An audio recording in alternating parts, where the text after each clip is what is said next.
তাহলে রেঞ্জটা ঠিক করতে হবে, যে ম্যাক্সিমামে চাপ দিবা ম্যাক্সিমাম, মিনিমামে চাপ দিবা মিনিমাম, পরে আরেকটা চাপ দিলে অটো হয়ে যাবে। এই যে ম্যাক্সিমাম থেকে মিনিমাম, এখন চাপ দিলে খালি 0 চলে আসবে, দেখছো 0.0000 চলে আসবে। ঠিক আছে, তার মানে এটা দিয়ে তুমি মেগাও মাপতে পারবা, মিলিও মাপতে পারবা, সব মাপতে পারো, কারণ তুমি রেঞ্জ সিলেক্ট করে দিয়েছো। হ্যাঁ, গেল। এরপরে ওহমে দেওয়ার পরে দেখো এটা মানে হলো ইনফিনিটি, এর ভিতরে বাধা কত? অসীম। অসীম, এর জন্য অসীম। কিন্তু যখন এটা শর্ট করে দেয় তখন বাধা কত?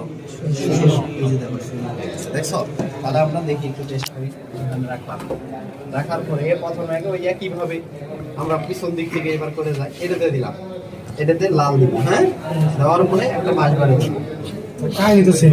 হ্যাঁ, কাহিনী সেম। লাইট দিয়ে দিলাম। হ্যাঁ, দেওয়ার পরে এই যে একটা সুইচ আপ দিলাম, এই যে দেখো 0.00 চলে যাবে, বা মান আসলে তুমি বুঝবা এটা ঠিক আছে। 00 যে আসতে হবে এমন না, তাহলে একই পদ্ধতি না। তাহলে যদি মান আসে তাহলে বুঝতে হবে যে আমার এটা কন্টিনিউটি ঠিক আছে, মানে 00। আর যদি মান না আসে তাহলে বুঝতে হবে কোথাও না কোথাও ওপেন হয়ে আছে। বুঝাইতে পারছি?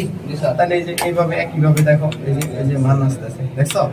এই যে তার মানে এগুলো ঠিক আছে যদি মান আসে। ওইটাতেও কিন্তু মান আসছে, তার মানে কাটা লড়ছে, ওটা অ্যানালগ, এটা ডিজিটাল। ঠিক আছে, এই তাহলে এটা আমি বুঝলাম।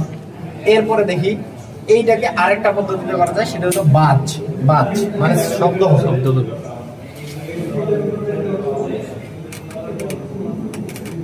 এই যে হচ্ছে একদম আস্তে, এই যে দেখছো আস্তে হচ্ছে, কিন্তু তার শব্দ দিয়ে করা দরকার না, কিন্তু করতে পারবো আমি। দেখানোটা হলো ওই একইভাবে, এই যে সার্কিট ব্রেকার তুললাম আর এটা ধরো। এখন তুমি সার্কিট ব্রেকার তো এটা কিন্তু চাপতাছো, এটা হবে যেটা সার্কিট ব্রেকার সেটাই তোমাকে